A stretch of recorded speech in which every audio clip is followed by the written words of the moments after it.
ናይ ሎሚ መጽናዕትና ከምዚ ክኣሕዋተይ ክገልጹልና ክምህሩና ዝጸንሑ ካብ ዮሐንስ 10 ካብ ቁጽሪ 1 ክሳብ 10 ዘሎ ሓሳብ እዩ ኩሉ ከንብቦሞ ካብኡ ብምብጋስ እግዚአብሔር ኣብ ውሽጢ ዘቐመጦ ሓሳብ ክዛረበ ማለት እዩ ከምዚ ይብል እቲ ናብ ደንበ ኣባጊ በኣፍ ደገ ዘይኣቱ ብኻለ ወገን ዝሓኩር ንሱ ሰራቕን ጎሄላን ከም ዝኾነ በሓቂ ብለኩም ኣለኹ እቲ በኣፍ ደገ ዝኣቱ ግና ንሱ ጓሳ ባጊ ንዕኡ ተሓላው ደገ ይኸፍተሉ ተናባጊኡን ቃሉ ይሰምዓ ነተናባጊ በብስመን ጸዊዑ የፈረን ነተናባጊ ምሳው ፈረን ድማ ቀቀድሚኤን ይኸይድ ተናባጊኡን ድምጹ የለለያን እሞ ይስዕብኦ ድምጽ ኻል ዘይፈልጣ ስለ ዝኾና ንኻል ካብኡ ይጋልባ እምበር ኣይስዕቦን ኢየሱስ እዚ ምስላ እዚ መሰለሎም ንሳቶም ግን ነቲ እተዛረቦም ኣየስተውዓልዎን ሽዑ ኢየሱስ ከም በሓድሽ በሎም እቲ ደጋ ባጊ ኣነ ከም ዝኾንኩ በሓቂ ብለኩም ኣለኹ እቶም ቅድመይ ዝመጹ ኩላቶም ሰረቕትን ጎሃሉትን እዮም እተናባጊ ግና ኣይሰምዖምን እየን እቲ ደጋ ኣነ በኣይ ዝኣቱ ክድሕን ከኣቱን ክወፅን መጓሰን ክረክብን እዩ ሰራቒ ብጀካ ሰርቕን ከሓርድን ከጥፍእን ኢሉ ኣይመጽን እዩ ኣነ ግና ህይወት ምስ ተረፉ ምእንቲ ክረኽባ እየ ዝመጻኹ ይብል ክብሪ ንጎይታ ይኹን ኣብዚ ኢየሱስ እንታይ ይብል ከም ዘሎ ኣጸቢቑ ክርዳኣና ቁሩብ ጓሶት እስራኤል ነቶም ኣባጊኦም ከመይ ገይሮም ከም ዘዋፍርዎን ከም ዝጓሰይዎን ክነጽንዕ ኣገዳሲ ኮይኑ ይስምዓኒ እንተዘይ ኮይኑ ኣብዚ ጎይታ ኢየሱስ ክርስቶስ እንታይ ይብል ከም ዘሎ ክንርድኦ ኣጸጋሚ ክኸውን ማለት እዩ ኣብ ዓድና ጓሶት ከምቲ አንቶይ ረሃቦቱን ዛረበ ነይሩ ኣብ ዓድና ጓሶት ጥሪቶም ክጓስዩ ምሰምሰዩ ጥሪቶም ሒዞም ናብ ቤቶም ወይ ድማ ናብ መሕደሪኦም ወይ ናብቲ ጥቓ ገዝኦም ዘሎ ደንበ ኣባጊኦም ሒዞሞም ዝምለሱ ኣብ እስራኤል ግን ከምኡ ይኮነን ነፍሲ ወከፍ ጓሳ ነባጊኡ ክጓሲ ድሕሪ ምምሳይ ነተናባጊ ካብቲ ክጓሰየሉ ዘምሰየ ቦታ ናብቶም ኩሎም ጓሶት ናብቲ ነባጊኦም ዘሕድሩሉ ደንበዮም ሒዞሞን ዝኸዱ ናብቲ መሕደሪ ምሰእተውን ድማ ሓደ ካብኣቶም ወይ ድማ ሓላዊ ነቲ ደንበ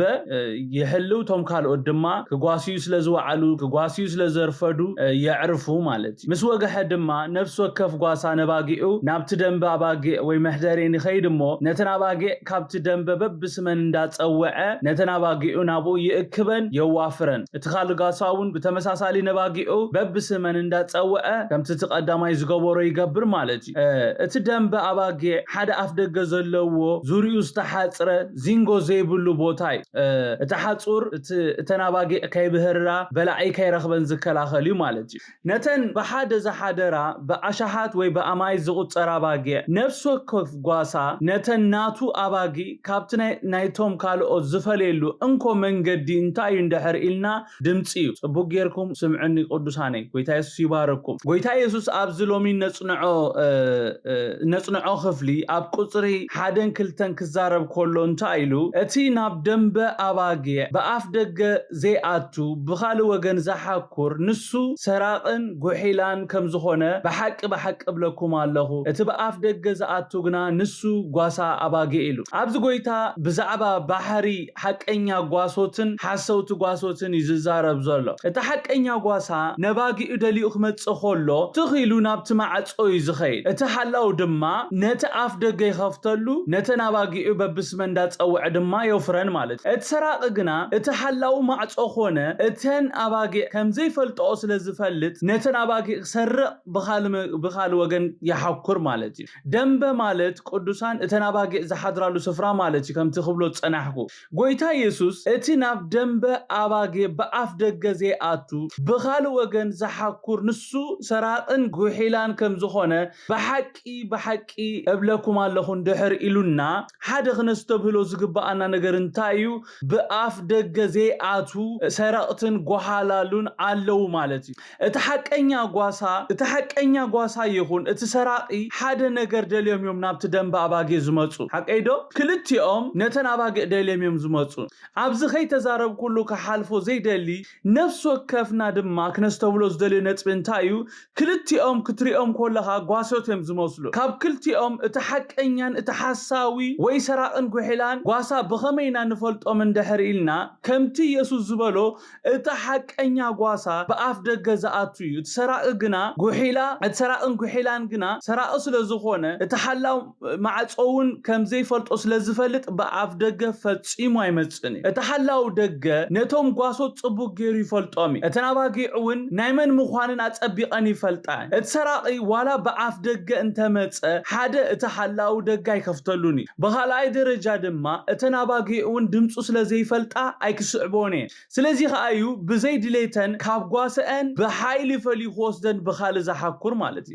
كاب زخفلي اتن محارو قند تمرتين تاي قدوسان كاب زخفلي زي كنمحارو زغبانا ነገር እንታይ እንደህሪልና ድምጽ ጓሳኻ ምፍላጥ ክሳዕ ክንደይ አገዳስ ምዃኑ ድምጹ ፈሊኻ ዘይ ምፍላጥ ድማ ክሳዕ ክንደይ ሓደገኛ ከም ዝኾነና ካብ ዝኽፍሊ በሓፈሻ እንመሃሮ ትምህርቲ ቅዱሳን ካብ 3 ክሳብ 5 ክነንብብ ኮለና እንታይ ኢሉ ጎይታ ኢየሱስ ንዑኡ ኢሉ እተሓላው ደገ ይኸፍተሉ እተናባጊዕውን ቃሉ ይሰምዓ ነተናባጊዕኻ በብስመን ጸዊዑ የውፍረን ነተናባጊዕ ምስ አውፈረን ድማ ቀቅድሚኤን ይኸይድ እተናባጊዕውን ድምጹ የለለያንሞ ይስዕብኦ ድምጽ ካል ዘይፈልጣ ስለዝኾና ንኻል ካብኡ ይጋልባንበር አይስዕብኦኔን ኢየሱስ እዚ ምስላዚ መሰለሎም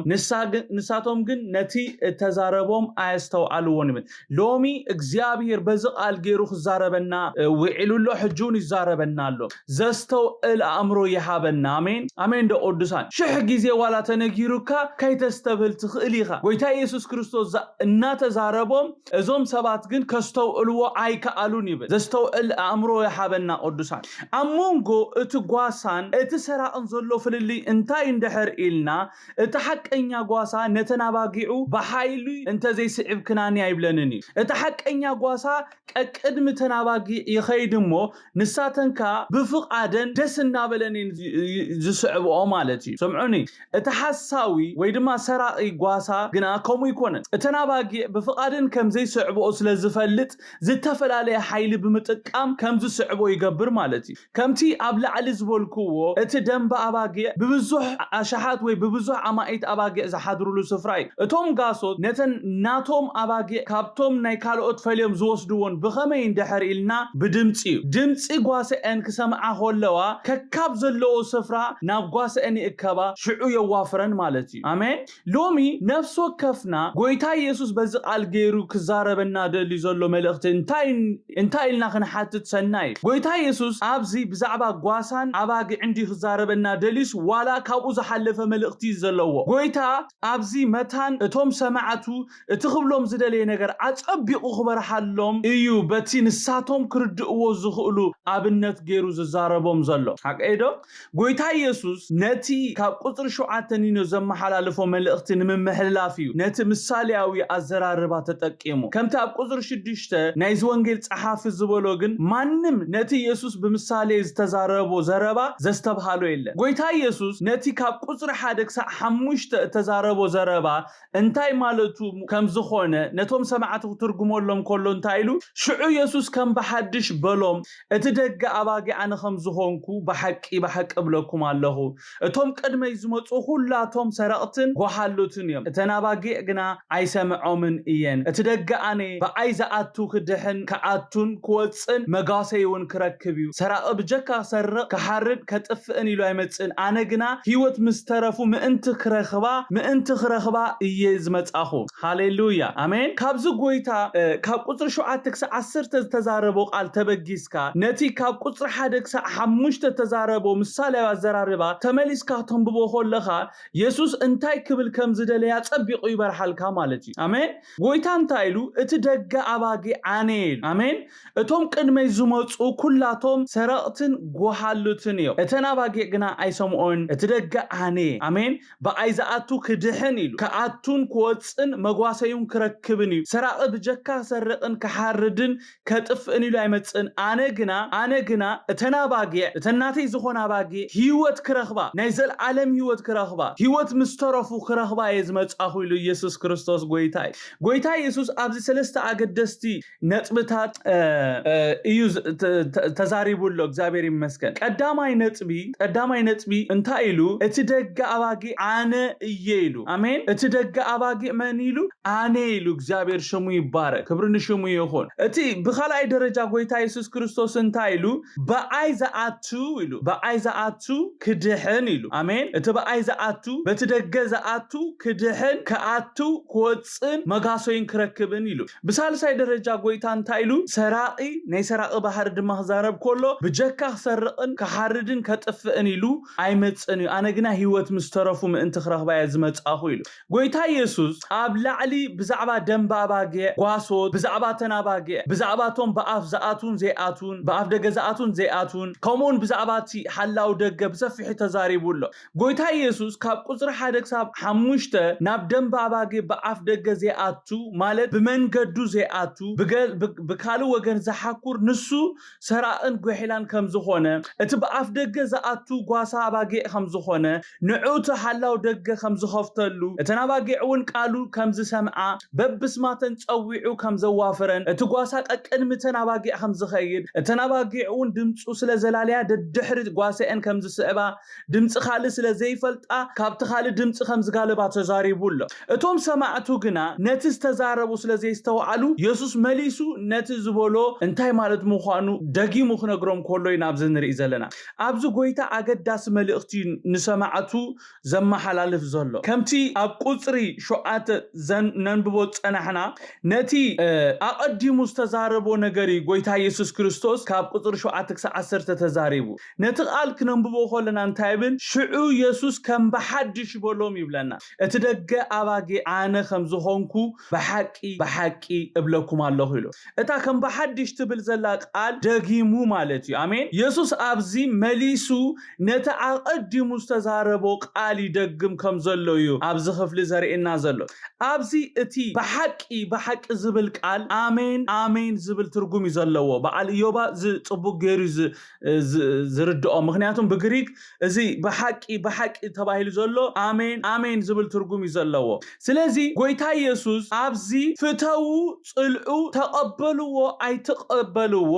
እቲ ደገ አነ ዝብሎም ዘሎ አሜን ጎይታ ኢየሱስ ኣብዚ እቲ ደገ አባጌ አነ ከም ዝኾንኩ በሐቂ ብለኩም ኣለኹ ክብሎም ኮሎ አነ መእተውን መውፅን ማዕጾ እየ አይኮንን ዝብሎም ዘሎ ስምዑን ጽቡቅ ገይርኩም ቅዱሳን ጎይታ ኢየሱስ ክርስቶስ አነ በቃ እቲ ደገ አነ ክብሎም ኮሎ አነ መእተውን መውፅን ማዕጾ አይኮንን ዝብሎም ዘሎ ጎይታ ኣብዚ አነ እቲ ደገ አባጌ ክብል ኮሎ እንታይ ዝብሎም ዘሎ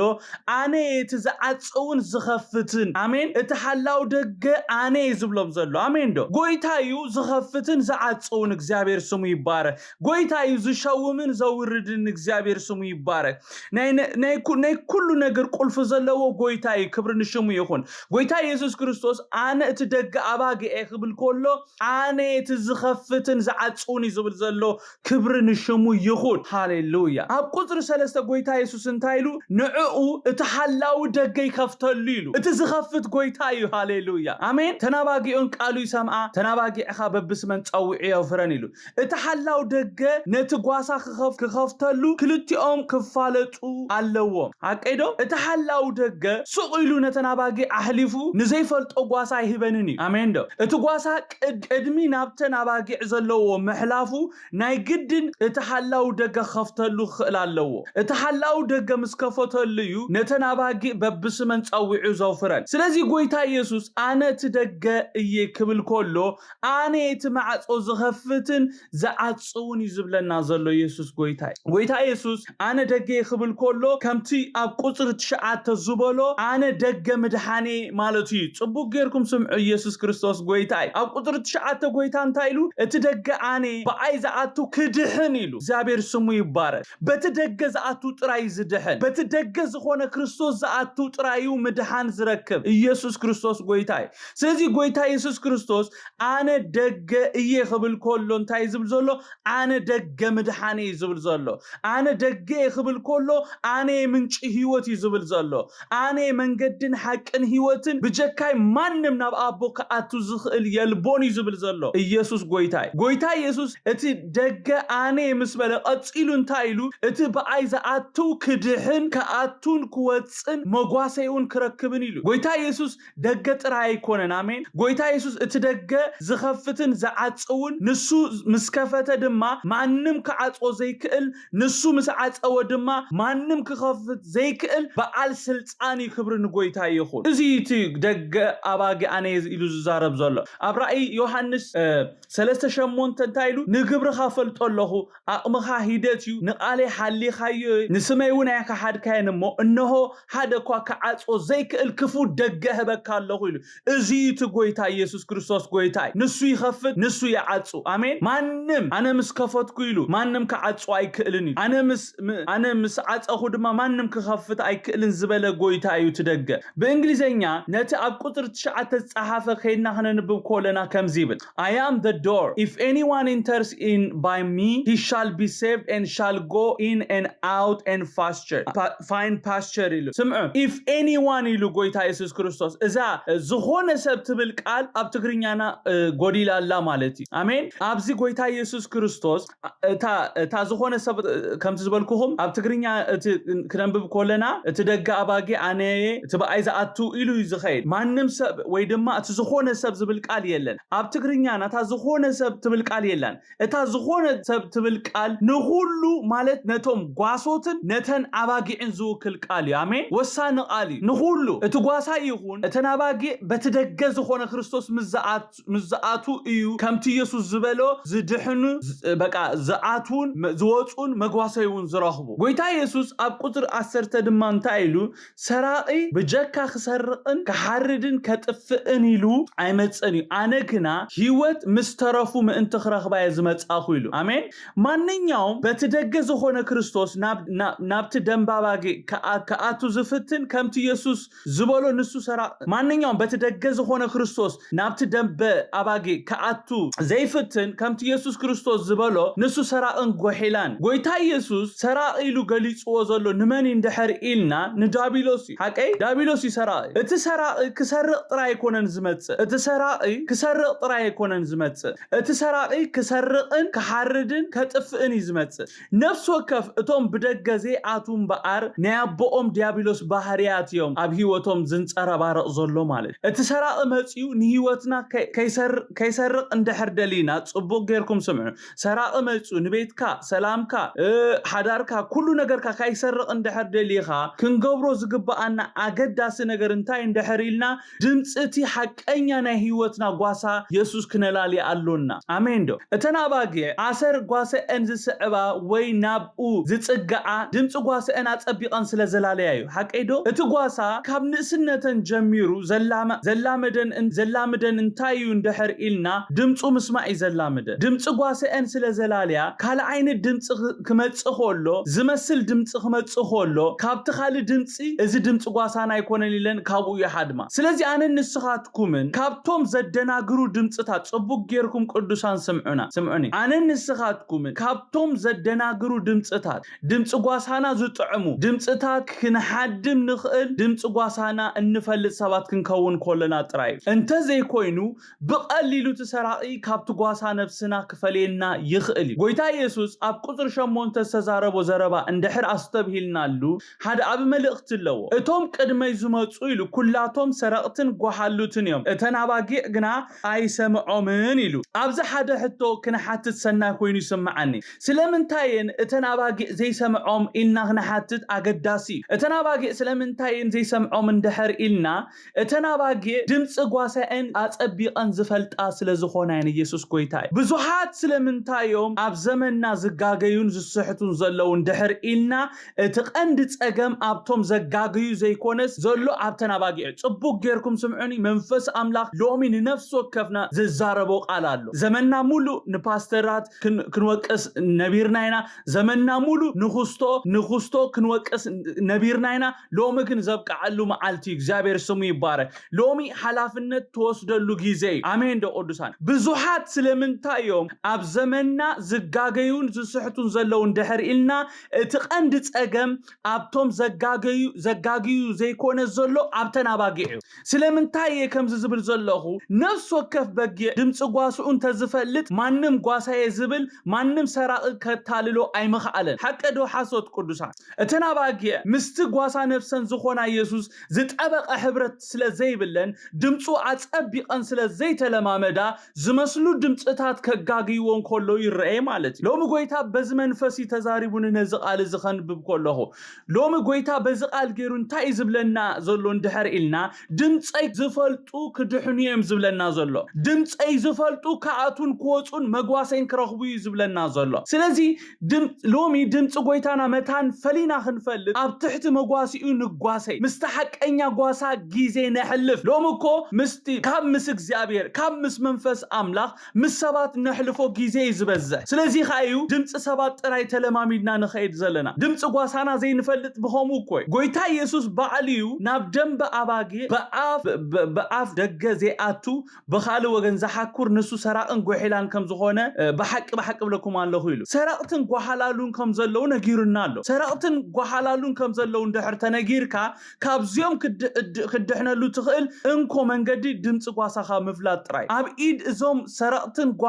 ጓሓላሉን ካይንወድቕ ክንገብሮ ዘለና ነገር ሓደ ነገር እዩ ንሱኻ ኣብ ትሕቲ ጓሳና ክንጓሰይ ብድምፁ ክንወፅን ክንኣትውን ከም ዘሎና እዩ እዚ ቃል እዚ ዝምህረና ዘሎ ስምዑኒ ጽቡቅ ጌርኩም ኣብ ዘመንና ብዙሓት ጓሶት ኢና ዝብሉ ኣለው እተን ዝኣከብዎን ኣባጊዕ ካበዮም ኣኪቦሞም እግዚአብሔር ይዋንኦ እቶም ሓቀኛ ብእግዚአብሔር ዝተሾሙ ጓሶት ልክ ናይቲ ሓቀኛ ጓሳ ባህሪዮም ዘንጸባረቁ እቶም ሓሰውቲ ግና ባህሪ ናይቲ ሓቀኛ ጓሳ ፈጺሙ ኣብኦም ኣይረኣይኒ ገሊኦም ካብተን ብኻልኦት ጓሶት ዝጓሰይ ኣባጊዕ እናወሰዱ ነተን ኣባጊዕ ፋሕ ከብልዎን ይዝረአ ዘሎ ብዘመንና እዚ ዶ ይኮነ እንተ ሓቂ ካብታ ሓደ ቸርች ካብታ ሓደ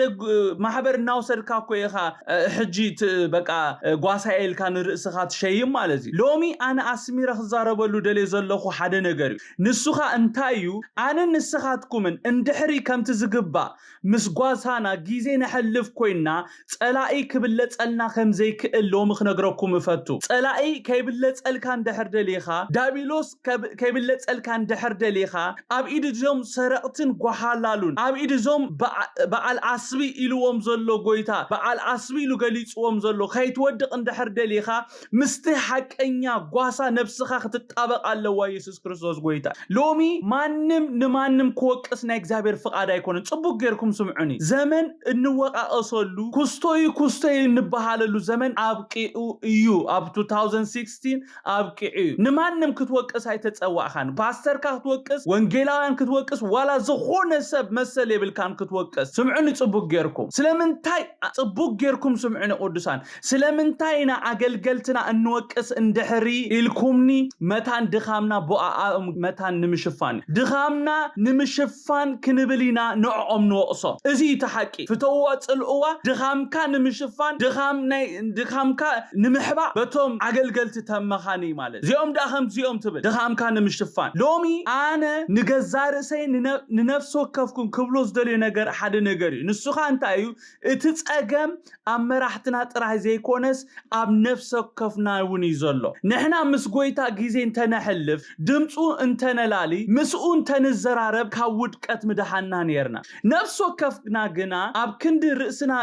ንኽእል ንገዛ ርእስና ሓላፍነት ንወስድ ካብቶም አገልገልትና ስለንጽበይ ሰይጣን ነዚ ቀዳድ ኣብ ዝተፈላለዩ አጋጣሚ ነዚ ኣብ ህይወትና ዘሎ ሓጋፍ ይጥቀመሉ ማለት ሎሚ ንማንም ኣይትውቀስ ንህይወትካ ሓላፍነት ውሰድ ጎይታ ሆሚ ዝብለና ዘሎ ሎሚ ሓላፍነት ውሰድ ሰብኣይኩን ንህይወትኪ ባዕልኺ ሓላፍነት ውሰድላ ኣብ መወዳእታ ኣብ መዓልቲ ፍርዲ ነፍስ ወከፍና ንገዛ ርእስና ወኪልና እምበር ፓስተራትና ንኣና ወኪሎም ኣይኮኑን ደው ዝብሉ ስለዚ ሎሚ ንንቃ ጎይታ ኢየሱስ ከገልግሉና ኣብ ልዕልና ዝሾሞም ሓዋርያት ነቢያት መምሃራን ጓሶት ወንጌላውያን ናብ ምልኣት ከብጽሑና እምበር ናቶም ጽግዕተኛ ኮይና ክንነብር ኣይኮነን ጎይታ ሸይምዎ ዝሰምዕ እዝኒ ዘላቶ መንፈስ ንነፍስ ወከፍና ዝብሎ ይስማዕ ሓዋርያት ነቢያት መምሃራን ጓሶት ወንጌላውያን ጎይታ ኣብ ልዕልና ዝሾሞም ናብ ብጽሕና ከብጽሑና እምበር ናብ ምልኣት ከብጽሑና እምበር ናይ ዘለዓለም ጽግዕተኛ ናቶም ጽግዕተኛ ኮይና ክንነብር ኣይኮነን ጎይታ ሸይምዎ ሐዋርያ ጳውሎስ ንሰብ ገላትያ ንሰብ ቆሮንቶስ ከምቲ ብዝሒ ኣብ ቤት ኣምላኽ ምንባርኩም እንታይ ኢልዎም መምሃራን ክትኮኑ ምተገባኣኩም ነይሩ ኢሎ ሓቀይዶ ቅዱሳን ሓቀይዶ ጎይታ ከምታ ዝተወለድናያ ቆልዓ ኮይና ዘመንና ክንውድእ ፍቃዱ ኣይኮነን ተባረኹለ ጎይታ ኢየሱስ ከምታ ሓንታ ያ ቆልዓ ኮይና ዘመንና ክንውድእ ፍቃዱ ኣይኮነን thank you ሓደ ሰብ ዘዓቢ መዓሲ እንድሕር ኢልና ወይ ድማ ከም ዘዓበየ እንፈልጥ መዓሲ እንድሕር ኢልና ናይ ገዛ ርእሱ ሓላፍነት ክውስድ ክጅምር ከሎ እዩ ከም ዘዓበየ ዝርዳኣና ሓቀይዶ ቅዱሳን ክሳዕሎሚ ብዙሕ ምክንያታት ክንህብ ጸኒሕና ክንከውን ይኽእል ሎሚ ግና ደው ክብል ኣለዎ አሜን ሎሚ ነፍስ ወከፍና ናብ ብጽሕና ክንዓቢ ኣሎና ድምጽ ጎይታና ፈሊጽና በቃ ድምጽ ጎይታና እንፈልጥ ሰባት ክንከውን ኣሎና ክብርን ጎይታ ይኹን ጎይታ ኢየሱስ ክርስቶስ ብነገር ኩሉ ይባርኩም ጸጉ ይባርኩም ጸጉ ይብዛሐልኩም ሎሚ ዘሎኒ እዚዩ ጎይታ ኢየሱስ ክርስቶስ ንዓይ ዝተዛረበኒ ሎሚ ብመንፈሱ ገይሩ ዝመሃረኒ ነዚዩ ሰብኡት ክንከውን ከም ዘለና ናይ ገዛ ርእስና ሓላፍነት እንወስድ ሰባት ክንከውን ከም ዘለና እዩ ጎይታ ኢየሱስ ክርስቶስ በዚ ቃል ገይሩ ዝዛረበኒ ነይሩ ጎይታ ይባርኩም ጸሊና ክንወዲና ኣዳውኩም አልአል